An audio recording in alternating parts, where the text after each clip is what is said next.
দুজন তিনজন মানুহ উঠি যা এই নৌকা কায়াম দুইটামান বাদ দে বার নৌকা আলি বম্বিয়া করে যাও এই बड़ी कलर ये दुकान में भाई दुकान करे तो बाइक में काम गाड़ी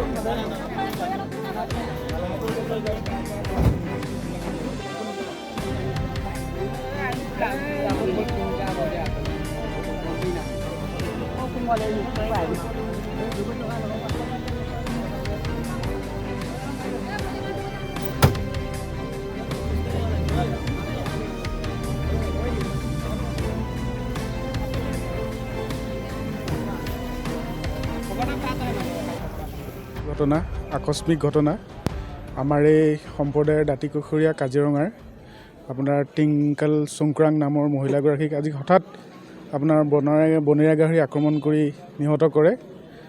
ফলস্বৰূপে আমাৰ স্থানীয় বিভাগীয় যিবিলাক বন বিভাগে তৎক্ষণাত বস্তুটো খবৰ পাই তেখেতসকলে পদক্ষেপ লৈ মৃতদেহ পোষ্টমৰ্টমৰ কাৰণে বোকাখাট আৰক্ষী থানালৈ আনিছে আৰু আগন্তুক পৰ্যায়ত যিখিনি ধৰি লওক আমাৰ নীতি নিয়মত কৰিবলগীয়া কাম আছে তেখেতসকলে সেইখিনিত সহযোগিতা আগবঢ়াম বুলি কৈছে। আৰু ইয়াতে এটা কথা ক'বলগীয়া হৈছে যে ডিপাৰ্টমেণ্টৰ আমাৰ ফালৰ পৰা এটা কথা ক'বলগীয়া হৈছে তেখেতসকলৰ ডিউটিত যিটো গাফিলতি যাৰ ফলস্বৰূপে এইবোৰ ঘটনা ক্ৰমান্বয়ে হৈ থাকিবলৈ তাত পাইছে। যোৱা বছৰো আপোনালোকে গম পায় এগৰাকী মহিলা তাতে বনৰীয়া মহে আক্ৰমণ কৰি নিহত কৰিছে। আজি সেই একে সময়তে পুনৰ সেই একে ঠাইতে পুনৰ আকৌ এগৰাকী আমাৰ মানে মহিলাক আপোনাৰ বনৰীয়া গাহৰি আক্ৰমণ কৰি নিহত কৰিছে। এই বিষয়টোত আমাৰ চৰকাৰ প্ৰশাসন আৰু স্থানীয় বিভিন্ন দল সংগঠনে গুৰুত্ব দিব লাগে। ক্ৰমান্বয়ে যদি এনেকৈ ঘটনাবোৰ ঘটি থাকে আগন্তুক পৰ্যায়ত সেই অঞ্চলত আমাৰ যিখিনিপৰা দাঁতিকাষৰীয়া মানে আপোনাৰ লোক তেখেতসকলে তাত জীৱন নিৰ্বাহ কৰাটো অলপ ভাবুকি হৈ পৰিব পাৰে।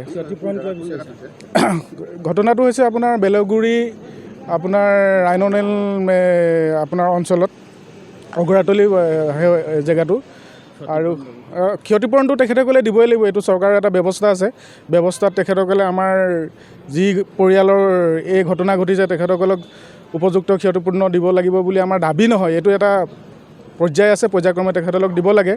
আৰু ক্ষতিপূৰ্ণটোতে ক্ষান্ত আমি থকা নাই, কিয় ভৱিষ্যতৰ দিনত এনেকৈ মানুহ মৰি থাকিব তেখেতসকলে ক্ষতিপূৰ্ণ দি থাকিব তেনেকুৱাটো কথা নহয়। চৰকাৰ প্ৰশাসনে ইয়াৰ ওপৰত এটা ভাল সিদ্ধান্ত ল'ব লাগে। দাঁতিকাষৰীয়া যিবোৰ আপোনাৰ গাঁও আছে সেই গাঁওসমূহৰ আপোনাৰ জনসাধাৰণক নিৰাপত্তা দিয়াৰ এটা মানে সুচিন্তা চৰকাৰ প্ৰশাসনে ল'ব লাগে আগন্তুক দিনত।